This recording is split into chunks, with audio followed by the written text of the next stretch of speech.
저에게 다 있는 방송 별다방.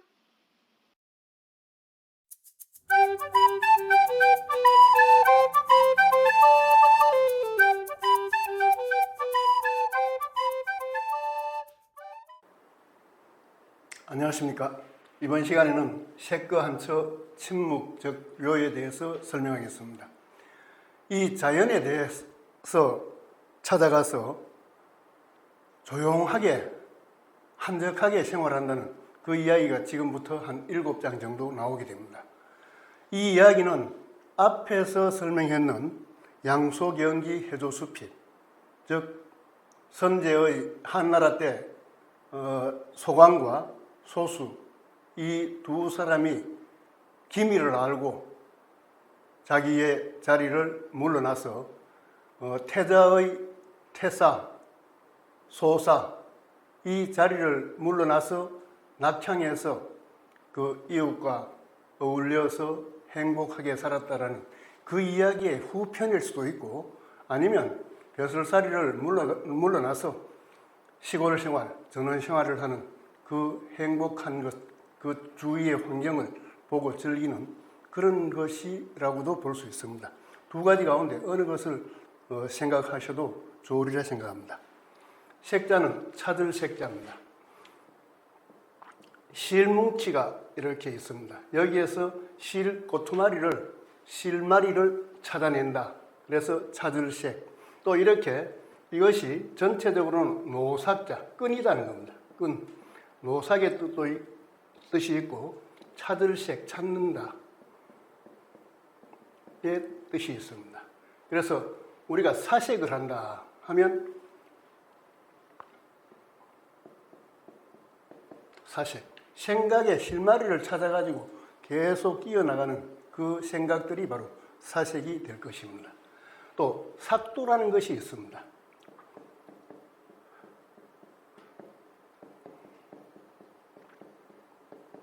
이때는 삭도라고 이렇게 되는데, 이것은 길게 줄을 이어가지고 거기에서 탈 수 있는 것을 타고 올라가는, 오르내리는 그 줄을 갖다가 삭도라고 이야기합니다. 거자는 살거자입니다. 산다, 몸이 산다, 집에서 산다. 이것은 죽음시변이라고 이렇게 이야기하는데, 몸의 뜻도 있고 죽은 몸의 뜻도 있지만 사람의 몸의 뜻도 있고 집의 뜻도 있습니다. 그래서 사람이 오래도록 집에서 살아왔다 하는 그런 의미를 담고 있습니다. 한자는 한거할 한자, 집안에서 집의 문에서 달을 보고 있는 그런 즐기는 한가로움을 한가할 한자라고 이야기합니다. 요 글자는 사이간자의 원래 글자입니다. 그래서 사이간자와 한가할 한자는 같은 의미를 담고 있는데, 지금은 따로 독립돼서 이것은 나릴이 있으면 사이간, 다롤이 있으면 한가한 이렇게 이야기합니다. 또 한가할 한은 나무목을 써서 이렇게 쓰기도 합니다. 글자의 모양은 다르지만은 요 두 개가 같이 한가할 한으로 사용되고 있습니다. 뜻은 약간 미묘한 차이가 있습니다. 위에 한가할 한은 집의 문을 닫든지 닫지 않든지 간에 관계없이 즐기는 한가로움, 자연적인 한가로움이다 이렇게 이야기하고, 이것은 나무로 문을 닫아놓고 아무도 오지 마라, 출입금지 해놓고 즐기는 좀 인위적인 한가함이다라고 그렇게 설명하고 있습니다. 첫자는 고첫자, 범호자가 보입니다. 의뢰하면 범호자입니다. 범이 가서 앉아있는 자리다. 범이 가서 앉아있는 자리다. 그래서 이것은 디저올 치자인데 발의 뜻이 있습니다. 범이 안석괴, 이것은 또 안석괴라고 하거든요. 안석괴, 범이 안석에 앉아있다, 가서 앉아있다 라는 그런 뜻으로 같이 생각할 수 있는 겁니다. 그래서 범이 가서 앉아있는 곳이다. 그래서 그렇게 기억해 주시면 되고, 요 첫자는 약자로는 이렇게 쓰고 있습니다. 간체자도 이렇게 쓰고 약자로 이렇게 쓰고 있습니다. 침자는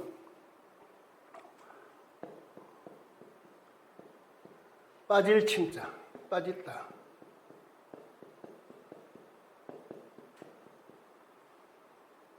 그리고 성에 사용될 때는 성심자라고 이야기합니다. 그래서 물에 빠진다는 겁니다. 물에 빠지는데 물에 빠지는 사람은 어떻게 하겠어요? 이렇게 한다는 겁니다.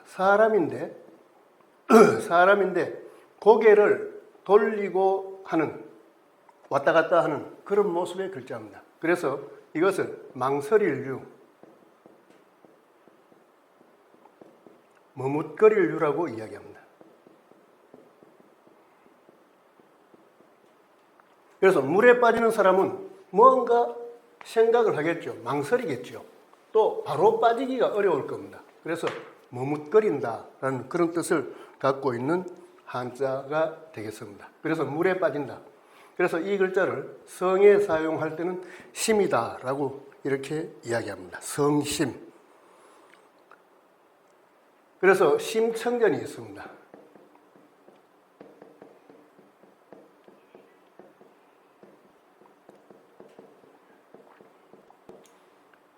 빠지는 맑은 물에, 임당수 맑은 물에 빠지는 이야기가 심청전이 되겠죠.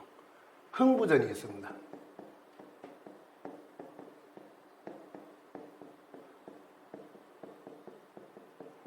이 흥부전도 마찬가지입니다. 흥한 사내의 이야기다. 이야기를 적어놓은 것이 바로 흥부전입니다. 고전소설, 고소설에서 심청전, 흥부전은 바로 주인공의 어떤 중요한 의미를 담아서 제목을 붙인 것입니다. 흥부전, 심청전. 그래서 한자의 뜻을 알면, 한자를 공부하면 이러한 소설의 제목도 쉽게 다가오는 겁니다. 그래서 한자 공부는 반드시 필요하다라고 저는 강조하고 있습니다. 문해력이 낮다라는 것도 바로 이런 것을 보고 빠질 침, 맑을 청, 맑은 물에 빠지는 이야기를 적어놓은 것이다. 또 흥부전, 흥한 사내의 이야기를 적어놓은 것이다. 일대기를 적어놓은 것이다. 이렇게 문해력이 뛰어나고 의미를 더 가까이 느낄 수 있는 그런 장점이 있습니다. 교육부 당국에서는 한자 교육에 정말 관심을 가져주시고 불교계에도 마찬가지고 유림에 계시는 분도 정말 자라나는 세대들의 앞날을 위해서 한자 교육을 강화해달라고 주장해 주시기 바랍니다. 묵자는 말 없을 묵, 잠잠할 묵자입니다. 거물 흑자가 있습니다.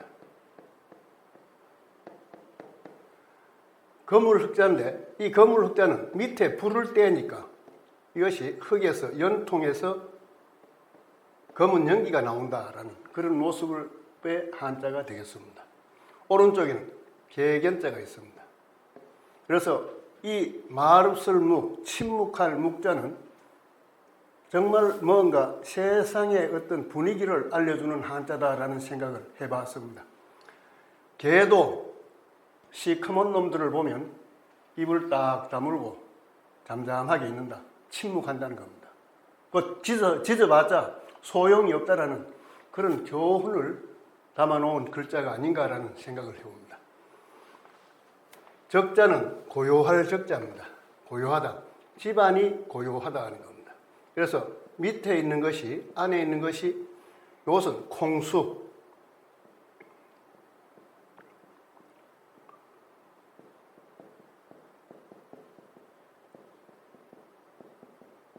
아제비숲, 삼촌이다 이렇게 생각할 수도 있고 또 끝숲, 백중숙계 할 때 끝이다 라는 뜻을 담고 있습니다. 그래서 집안에서 아제비가 있다. 또 아제비숲은 중요한 농사를 짓는 게 아니라 농사를 짓고 나서 콩을 줍는다. 이삭을 줍는 역할을 한다. 이렇게 연상해서 기억하시면 되겠습니다. 그래서 이것은 콩의 뿌리입니다. 그리고 위에 나와 있는 이것이 콩대고 이것이 콩알이다 이렇게 생각하면 됩니다. 그래서 이것이 콩수. 또 우자는 손의 뜻이 있다 했습니다. 그래서 손으로 콩을 줍는다. 떨어져 있는 콩을 줍는다. 이렇게 기억하시기 바랍니다. 요자는 날요자라고 합니다. 날요. 쓸쓸할요. 또 하늘요. 쓸쓸할요. 깊을요. 이런 뜻을 가지고 있습니다. 하늘에 요때는 집이 아니고 하늘이다라고 이렇게 보시는 것이 좋습니다. 이 하늘을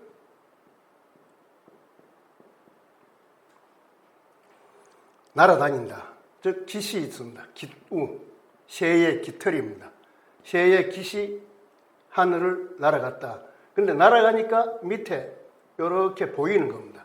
이 글자가 뭐냐면 단독으로 잘 쓰이지 않지만은 숫 많고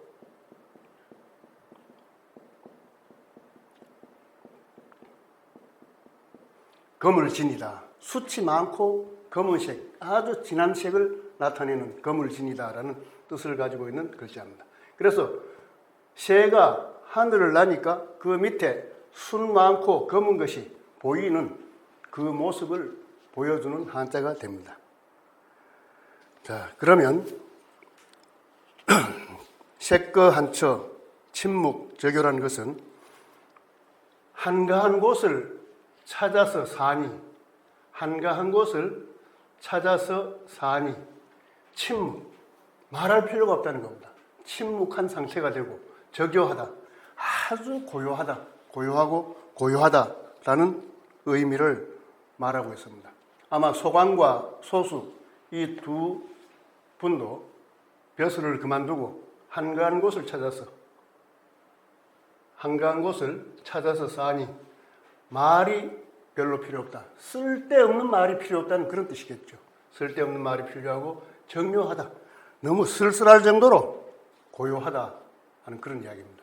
쓸쓸할 정도로 고요함을 느끼는 상태. 벼슬 그만두고 또 위기를 벗어나서 한가한 곳에 가서 사니까 이렇게 고요할 정도로, 쓸쓸할 정도로 마음이 편안하다라는 것을 나타내고 있습니다. 제 동영상을 보시는 분이 350분 정도 되는데 여러분들께서는 꼭 한 20분 정도 동영상을 보시리라고 생각되는 20분 정도에게만 제 동영상을 전해주시면 아마 보시는 분이 더 많아지고 한자 교육은 조금 더 활성화되는 방향으로 나아가리라 생각합니다. 꼭 부탁드리고 댓글로서도 저의 그 장단점 이런 것도 남겨주셔가지고 대구 노인종합복지관의 발전에 기여해 주시면 감사하겠습니다. 좋아요와 구독 눌러주세요.